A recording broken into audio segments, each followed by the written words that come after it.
हमारे समाज में कुछ चिंतित किस्म के प्राणी होते हैं जिन्हें लगता है कि अखबार में जो भी नई बीमारी के बारे में चल रहा है वो सबसे पहले आके उन्हीं को चिपकेगी। तो अभी लेटेस्ट में चल रहा है कि क्लिनिक पे मरीज आएगा और कहेगा डॉक्टर साहब बहुत कमजोरी सी लग रही है, मेरे को गुलियन बारे तो नहीं हो गया। अब हम लोग तो डॉक्टरों की तरह 2500 साल से गुलियन बारे देख रहे हैं और ट्रीट कर रहे हैं और वेंटिलेट कर रहे हैं और सब कर रहे हैं, पर ये बीमारी अभी अखबारों में नई नई आना शुरू हुई है। तो एक तरफ तो वाकई इसके सीरियस मरीज हैं और दूसरी तरफ वो चिंतित प्राणी हैं जिन्हें लग रहा है कि उन्हें भी गुलियन बारे हो ही गया है क्योंकि उन्हें कमजोरी सी महसूस हो रही है। तो एज अ डॉक्टर आपको गुलियन बारे के बारे में क्या पता होना चाहिए, वो सब मैं आपको अगले 10-15 मिनटों के इस वीडियो में सिखाऊंगा। किस मरीज को है, किसको नहीं है, किसको वेंटिलेट करना है, किसे भर्ती करना है, सब कुछ हम अगले थोड़े ही समय में सीखेंगे। तो सबसे पहले तो ये समझें कि जब भी कभी हमें कोई बैक्टीरिया या वायरस अटैक करता है तो हमारा शरीर उसके अगेंस्ट एंटीबॉडीज़ बनाता है। एंटीबायोटिक नहीं कह रहा हूँ, एंटीबॉडीज़ बनाता है और वो एंटीबॉडीज़ उस बैक्टीरिया वायरस को मारती हैं और वो ख़त्म हो जाता है, सब बढ़िया है। पर कभी कभी क्या होता है कि हमारा इम्यून सिस्टम कंफ्यूज हो जाता है और जो एंटीबॉडीज़ हैं वो बैक्टीरिया और नर्व में डिफरेंशिएट नहीं कर पाती। उन्हें समझ में नहीं आता कि ये चीज़ बैक्टीरिया है और ये चीज़ नर्व है, उन्हें लगता है दोनों ही एक ही चीज़ है और वो बैक्टीरिया को खाते खाते नर्व को भी खाने लग जाती हैं, नर्व की माइलिन शीथ को खा जाती हैं और ये तकलीफ लंबी नर्व्स में ज़्यादा होती है। इसलिए पैरों की नर्व्स लंबी लंबी हैं, उनमें अक्सर ये तकलीफ होती है और एक हमारी जो फ्रेनिक नर्व है जो डायफ्राम को सप्लाई करती है उसमें ये तकलीफ होती है, वो भी दिक्कत की बात है। तो गुलियन बारे सिंड्रोम में क्या होता है कि एंटीबॉडीज़, ऑटो इम्यून डिजीज़ है, एंटीबॉडीज़ हमारे ही शरीर की नर्व्स के खिलाफ काम करने लग जाती हैं और उन्हें खाना शुरू कर देती हैं। तो आपको क्या क्या सीखना है कि आपके क्लिनिक पे जो मरीज आया है क्या उसे गुलियन बारे तो नहीं है, क्या इस पेशेंट को भर्ती होने की ज़रूरत तो नहीं है, क्या इन्हें वेंटिलेट करना पड़ेगा और अगर इन्हें इलाज करना है तो कैसे करना है। तो सीखते हैं कैसे डायग्नोज करना है। अब किताब में बड़ी बड़ी बातें लिखी हैं कि साहब इसमें नर्व कंडक्शन स्टडीज़ करनी चाहिए और क्या ईएमजी करके देखना चाहिए। मुझे तो पता भी नहीं ईएमजी होता क्या है। भैया ये बड़ी बड़ी चीज़ें तुम्हारे अस्पताल में होती हों तो तुम्हें मुबारक, तुम करवा लेना। हमें क्लिनिकली डायग्नोज करना सीखना है। इस बीमारी में असेंडिंग पैरालिसिस होती है। असेंडिंग मतलब कि पैरों से शुरू होगी और धीरे धीरे ऊपर चढ़ेगी। वीकनेस पहले पैरों में आएगी और फिर ऊपर चढ़ते चढ़ते ऊपर तक आ जाएगी। आपको डर कब है कि कहीं वेंटिलेटरी सिस्टम, आपकी डायफ्राम की नर्व्स नहीं पैरालाइज हो जाए, कहीं ये थ्रोट की नर्व्स पैरालाइज नहीं हो जाए और पेशेंट एस्पिरेट ना कर ले। तो आप देखेंगे कि असेंडिंग वीकनेस पैटर्न तो नहीं है। फिर आप देखेंगे कि रीसेंट इन्फेक्शन की हिस्ट्री तो नहीं है। आप देखेंगे कि डीप टेंडन रिफ्लेक्सेस कैसे हैं और आप देखेंगे कि कहीं कोई रेड फ्लैग्स तो नहीं है। तो सबसे पहली चीज़ आपको देखना है कि असेंडिंग वीकनेस है कि नहीं। तो गुलियन बारे सिंड्रोम में पहले पैरों में, तलवों में, फिर पैरों में, फिर हाथों में, आर्म्स में और फेस पर वीकनेस चढ़ती है। पैरालिसिस धीरे धीरे नीचे से ऊपर चढ़ता है। तो आपको पूछना है कि साहब कमज़ोरी कब से आनी शुरू हुई, पहले कहाँ आई और फिर कहाँ आई और कितना तेज़ी से ये बढ़ी है, दिनों में बढ़ी है कि घंटों में बढ़ी है। कभी कभी रेयरली ऐसा होता है कि इतना पेशेंट को समय नहीं मिल पाता और वीकनेस बड़ी जल्दी प्रोग्रेस करके सभी जगह एक साथ आ जाती है, पर वो कंपैरेटिवली रेयर है। फिर आपको पूछना है कि उसको रीसेंट इन्फेक्शन की हिस्ट्री है क्या। ये रीसेंट इन्फेक्शन उसको बैक्टीरियल रहा हो सकता है और वायरल रहा हो सकता है। एक नोरो वायरस है और एक कोई कैम्पाइलोबैक्टर जेजुनाई नाम का बैक्टीरिया है। बेसिकली आपको पूछना है कि भाई तुझे डायरिया, वॉमिटिंग या ऐसी कुछ चीज़ें तो नहीं हुई थी। अगर डायरिया हुआ था तो कितने समय पहले हुआ था, क्या 5-7 दिन पहले हुआ था या अप टू 3 वीक्स में भी यदि हुआ हो तो उसकी एंटीबॉडीज़ हमारे लिए रिस्की हो सकती हैं। क्या रिसेंटली बुखार आया था, कोई रेस्पिरेटरी इन्फेक्शन हुआ था या वॉमिटिंग्स हुई थी। इनमें से कुछ भी हुआ हो 5-7 दिन पहले, 10 दिन पहले और अभी वीकनेस आई है तो आपको सस्पेक्ट करना है कि कहीं गुलियन बारे तो नहीं है। दूसरे, चूंकि नर्व्स डैमेज हो रही हैं, इस पेशेंट के रिफ्लेक्सेस चले जाएंगे। रिफ्लेक्स आप कैसे देखते हैं, वही जो पुराना हथौड़ा धूल खा रहा है बहुत दिनों से, जो हमने यूज़ नहीं किया, उसको लेना है, पेशेंट के घुटने को अपने हाथ पे लेंगे और नी जर्क देखेंगे।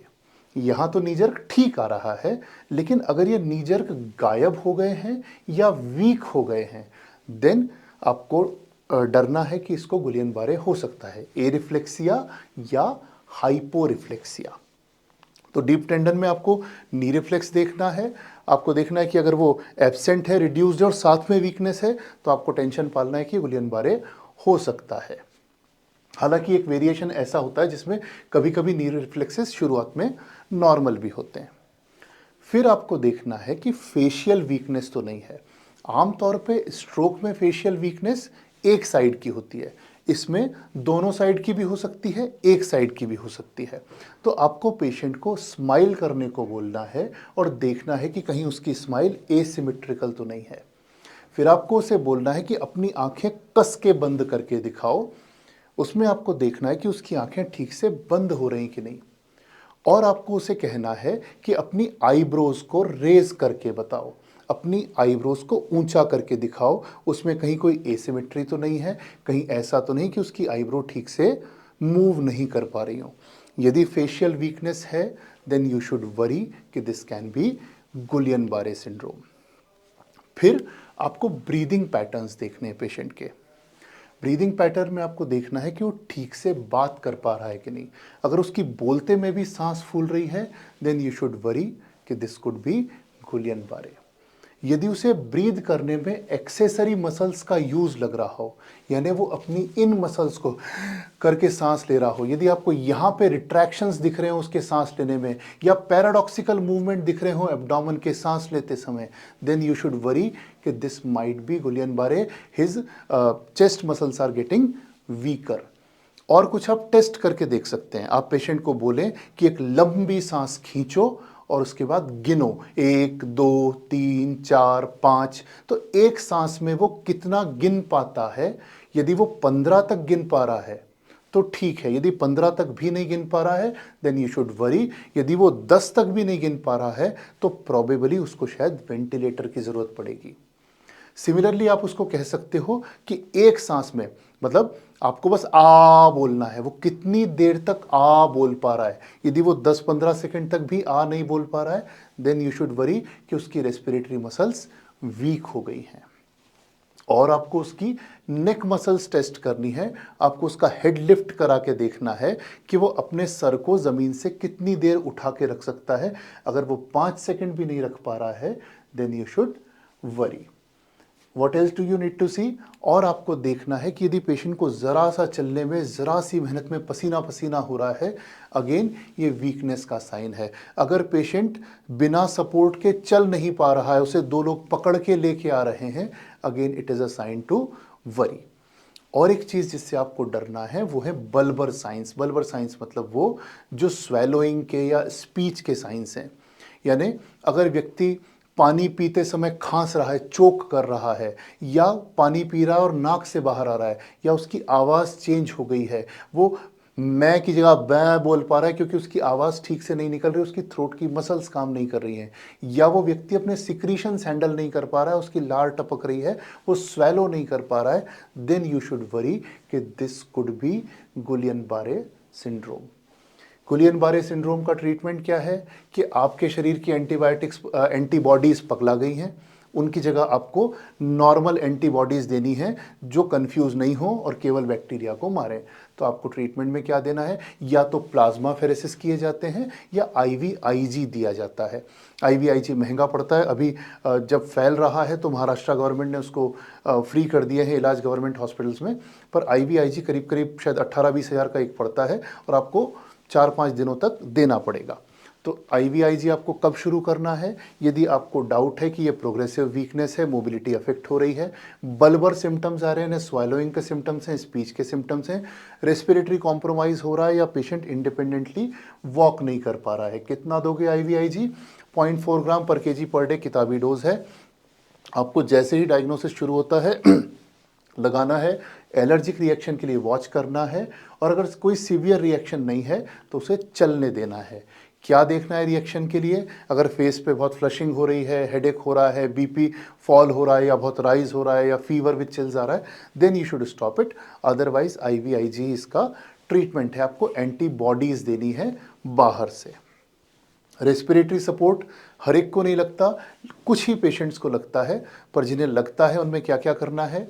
हेड एंड को एलिवेट करके रखेंगे ताकि ग्रेविटी के कारण पेट के सारे ऑर्गन्स नीचे चले जाएं और पेशेंट को ब्रीदिंग ईजी हो जाए। तो हेड एंड को 30 से 45 एलिवेट करके रखेंगे। चेस्ट फिजियोथेरेपी करेंगे ताकि सिक्रीशंस निकल जाएं। यदि पेशेंट कर सकता है तो उसको इंस्पिरेटरी स्पायरोमेट्री कराएंगे, यानी उसको एक्सरसाइज कराएंगे वो बॉल उठाने वाली। कुछ पेशेंट्स होते हैं जो इतने सीरियस हो जाते हैं, ज़्यादातर पेशेंट्स को नहीं होता, पर कुछ परसेंटेज होता है जिन्हें इंट्यूबेशन और वेंटिलेशन लगता है। पर अगर इंट्यूबेशन तक की नौबत आ रही है तो वो इंट्यूबेशन इलेक्टिव होना चाहिए। इन पेशेंट्स का सैचुरेशन फॉल नहीं होगा, सैचुरेशन फॉल होने तक तो बहुत देर हो जाएगी। इनके सैचुरेशन अच्छे रहेंगे। आपको ये बल्बर साइंस और रेस्पिरेटरी वीकनेस देख के इलेक्टिवली इंट्यूबेट करना है और इलेक्टिवली वेंटिलेट करना है। अगर आपके पास इंट्यूबेशन की व्यवस्था नहीं है तो आप NIV ट्राई कर सकते हो, पर NIV बहुत सक्सेसफुल चीज़ नहीं है। जब तक हल्की वीकनेस है, माइल्ड वीकनेस है, आप उसको हैंडल कर सकते हो, पर NIV एस्पिरेशन प्रिवेंट नहीं करेगा, इसलिए NIV इसमें लॉन्ग टर्म सक्सेस नहीं है। पर हाँ, वेंटिलेटर खाली होने तक, वेंटिलेटर अरेंज होने तक, कुछ भी नहीं है तब तक हम NIV दे सकते हैं। पर अगर किसी को बल्बर सिम्टम्स हैं, बहुत ज़्यादा सिक्रीशंस हैं, पेशेंट कॉन्शियस नहीं है, अपना एयरवे प्रोटेक्ट नहीं कर सकता, एस्पिरेशन का रिस्क है, ऐसे व्यक्ति को हम NIV पे नहीं रखेंगे। NIV एक मजबूरी का साधन हो सकता है, पर प्रिफरेबली हमें इंट्यूबेट करके वेंटिलेट करना है, क्योंकि यहाँ प्रॉब्लम केवल मसल वीकनेस की नहीं है, यहाँ प्रॉब्लम एस्पिरेशन के रिस्क की भी है। वेंटिलेट करेंगे तो वेंटिलेशन की सेटिंग्स थोड़ी सी अलग लगेंगी। इसमें थोड़े से हायर इंस्पिरेटरी टाइम्स लगेंगे। आपको यदि चाहिए हो तो लिख देना, मैं आपको वेंटिलेटर सेटिंग्स का अलग से वीडियो बना दूंगा, पर यहाँ इंस्पिरेटरी टाइम थोड़ा सा हायर लगेगा। और बाकी के सपोर्टिव ट्रीटमेंट में क्या करेंगे? DVT का प्रिवेंशन करेंगे, स्टॉकिंग्स पहनाएंगे, लो मॉलिक्यूलर वेट हेपेरिन देंगे, क्योंकि ये पेशेंट काफ़ी दिनों तक बेड रिडन रहेगा। हो सकता है हफ्ते 10 दिन तक ये पेशेंट बेड पे रहे। न्यूट्रिशन में आपको इसे फीडिंग ट्यूब डालनी पड़ेगी, क्योंकि स्वेलोइंग की प्रॉब्लम हो सकती है। फीडिंग ट्यूब से अच्छा नरिशिंग फूड देना है, हाई प्रोटीन डाइट देनी है, इलियस के लिए मॉनिटर करना है, 2-2 घंटे पे पोजीशन चेंज करनी है ताकि बेड सोर्स नहीं हो, प्रेशर पॉइंट्स को प्रोटेक्ट करना है। जनरल चीज़ें जो एक बेड रिडन पेशेंट को लगने वाली हैं, जो काफ़ी समय तक बिस्तर पे रहने वाला है। इनको ठीक होते होते 2 से 4 हफ्ते लगेंगे, पर यूजुअली ये पेशेंट आराम से अच्छे से ठीक हो जाते हैं। आपको सिर्फ सपोर्ट देना पड़ता है। ये जो वेंटिलेटर वगैरह की बात कर रहा हूँ, ये ज़्यादातर लोगों को नहीं लगता, बहुत लिमिटेड, मैं कहूँगा 10-12-15% लोगों तक ये नौबत आती है। ज़्यादातर पेशेंट्स वीकनेस के साथ ठीक हो जाते हैं। तो किन पैटर्न्स को वॉच करना है? असेंडिंग पैटर्न हो, साथ में रिफ्लेक्सेस नहीं हो, बिल्कुल सस्पेशन रखना है। ब्रीदिंग में चेंजेस हैं, तुरंत भर्ती करो, वार्ड में भर्ती कर लो भले। बल्बर सिम्टम है तो ICU, और अगर रैपिडली प्रोग्रेस हो रहा है तो टाइम से वेंटिलेट करो, कुछ समय वेंटिलेटर पे रहते हैं।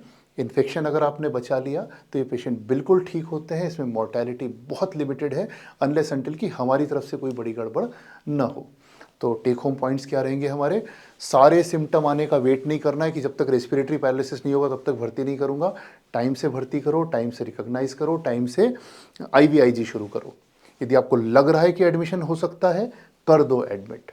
ब्रीदिंग प्रॉब्लम्स कुछ कुछ मरीजों में बड़ी जल्दी डेवलप होती हैं, तो अपने इंस्टिंक्ट्स को विश्वास करो। पेशेंट को घर भेजो तो भी ये कह के भेजो कि भैया ज़रा गड़बड़ लग गए तो सीधे भागना है अस्पताल। ट्रीटमेंट अभी महाराष्ट्र गवर्नमेंट फ्री में अवेलेबल करवा रही है गवर्नमेंट हॉस्पिटल्स में, या प्राइवेट में यदि पेशेंट अफोर्ड कर सकता है तो उसे आपको IVIG लगवाने हैं।